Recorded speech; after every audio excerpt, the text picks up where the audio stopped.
नमस्कार किसान साथियों, स्वागत है एक और वीडियो में। दोस्तों, ये जिस खेत में मैं आज खड़ा हूँ, ये मेरा HI 1650 पूसा ओजस्वी का खेत है। साथियों, जिन जिन किसान मित्रों ने पूसा ओजस्वी गेहूं लगाया है, मैं बता दूं आपको कि इस गेहूं की स्थिति आज लगभग 70 दिन के लगभग की हो चुकी है। और इसमें लगभग मेरे बहुत सारे किसान मित्र पूछ रहे थे कि साहब उस HI 1650 पूसा ओजस्वी में बालियां कितने टाइम में निकलती हैं। तो देखिए दोस्तों, आज आपको इसमें कोई कोई सी बाली नजर आना स्टार्ट हो गई होगी। ये देख सकते हैं आप इसमें। तो इसमें आप 65 से 70 दिन में मान सकते हैं कि बालियां देना ये स्टार्ट कर देता है। किसान मित्रों, आज आपको मैं इस गेहूं की पूरी ए टू जेड जानकारी दूंगा कि हमें हमारे किन किसान मित्रों को ये गेहूं लगाना चाहिए और इसका उत्पादन कैसा रहता है।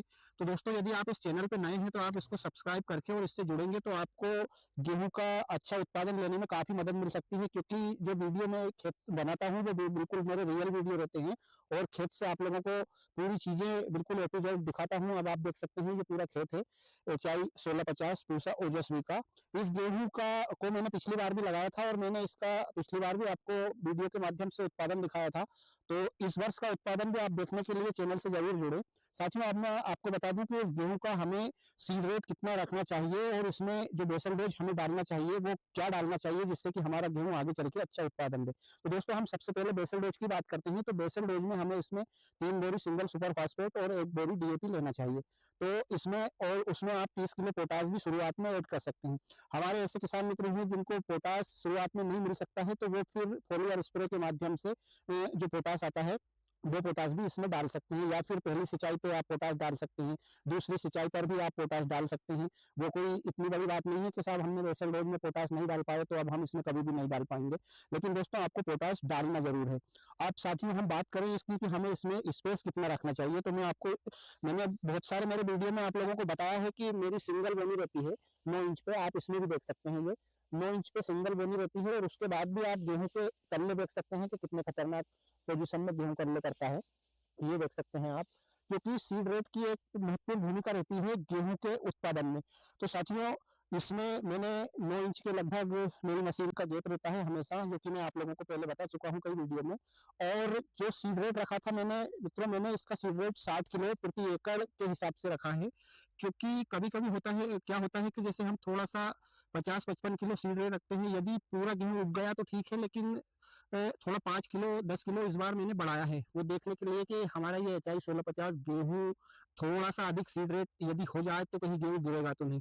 दोस्तों, अभी की कंडीशन में ये बिल्कुल ठीक ठाक लग रहा है। अब मैं आपको बता दूं कि इसकी उम्र क्या रहती है इस गेहूं की, जो कि मेरी जमीन का मैंने आप लोगों को बताया है बहुत सारे वीडियो में कि काली मिट्टी वाली गहरी जमीन है और 4 से 5 सिंचाई में अच्छा खासा उत्पादन दे देती है। तो अब इसमें जो है हमने इसमें जो सीड रेट रखा है मैंने वो आप लोगों को बता दिया कि 60 किलो रखा है। मेरी मशीन का स्पेस बता दिया कि ये रखा है, जो कि मैं हर बार रखता हूँ। क्योंकि इस बार बस सिर्फ फर्क इतना है कि पिछली बार मैंने इसको 50 किलो लगाया था प्रति एकड़ के हिसाब से और इस बार लगाया है 60 किलो। बस यह देखना है हमें कि ये गिरता है कि नहीं गिरता है। अब दोस्तों, मैं बता दूं आपको कि इसकी जो उम्र है इस गेहूं की, जो मतलब इसका मेच्योरिटी टाइम है, ये कितने दिन में हार्वेस्ट होता है। तो दोस्तों, ये मेरी जमीन में लगभग, और जो हमारी हल्की वाली जमीन रहती है कई क्षेत्रों में हमारे किसान मित्रों की, तो उसमें हमारी जमीन में और उसमें इसका हार्वेस्टिंग टाइम में कम से कम 5 से 7 दिन का अंतर रहता है। 130 दिन के लगभग ये गेहूं हार्वेस्ट होगा, क्योंकि पिछली बार भी मैंने लगाया था तो पिछली बार भी 130 दिन में ये हार्वेस्ट हुआ था। और दोस्तों, इसकी हाइट की बात करें तो हम इसकी भी हाइट 90 से 95 सेंटीमीटर के लगभग जाती है मेरी जमीन में। अब दोस्तों, मैं आपको बता दूं कि मैंने इसमें क्या क्या करा है। तो हम सबसे पहले सिंचाई की बात करें, बेसल डोज मैंने आप लोगों को बता दिया है। क्योंकि जानकारी बिल्कुल अगर ए टू जेड मैं मेरे किसान साथियों को दूंगा तो ताकि वो अगले साल से भी ध्यान रख सके कि हमें साहब गेहूं लगाना है तो उसमें शुरुआत में क्या करना है और लास्ट में हमें क्या क्या चीजें करनी है। तो साथियों, इसमें जो मैंने सिंचाई करी थी वो क्राउन रूट इनिशिएशन स्टेज, जैसे अब हमारे बहुत सारे किसान मित्र नहीं जान पाते हैं या समझते नहीं है कि क्राउन रूट स्टेज क्या होती है। ऐसे में होता क्या है कि किसान साथी जो सिंचाई करते हैं वो बहुत जल्दी सिंचाई कर देते हैं या बहुत लेट सिंचाई करते हैं। दोनों ही परिस्थिति में किसान मित्रों उत्पादन गिरता ही गिरता है। अब मैं आपको बता दूं कि CRI स्टेज क्या होती है, क्राउन रूट इनिशिएशन स्टेज। जैसे कि हमारा गेहूं 20 से 22 दिन का जब होता है तो उस टाइम पे हमारे गेहूं में जमीन के अंदर थोड़ा आधा इंच अंदर से जो जड़ें निकलती हैं, जो एक गठन टाइप की रहती है, वहां से जो हमारा गेहूं है वो जड़ स्टार्ट करता है और ऊपर की तरफ कल्ले करता है। ये चीजें मैंने आप लोगों को बता चुका हूँ पहले भी, लेकिन जो मेरे नए किसान मित्र मेरी चैनल से जुड़े हैं उनको मैं इस वीडियो के माध्यम से और बता दूं।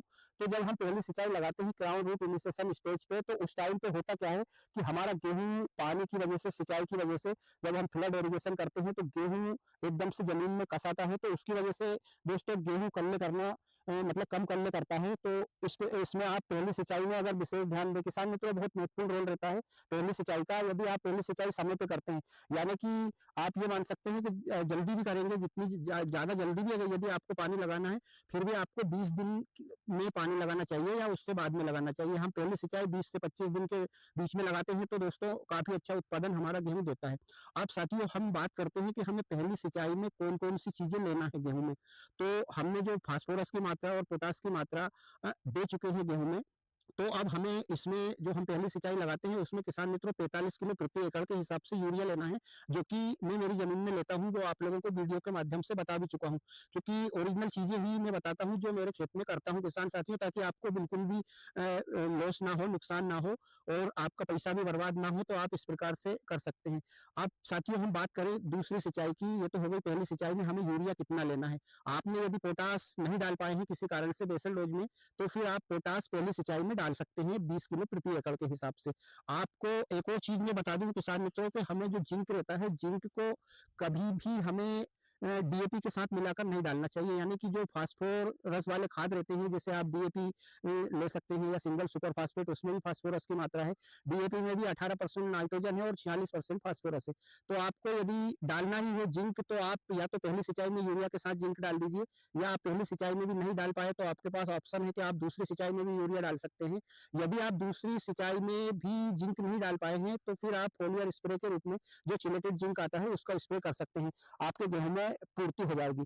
अब दूसरी सिंचाई में हमारे किसान मित्रों को फिर एक बार से यूरिया लेना है 45 किलो प्रति एकड़ के हिसाब से, जो कि सफिशिएंट है हमारे गेहूं की फसल के लिए। 2 बार यूरिया डालना चाहिए। मैं भी मेरे गेहूं की फसल में 2 बार ही यूरिया डालता हूँ। इसके बाद में हमें फिर तीसरी सिंचाई में यूरिया नहीं डालना है।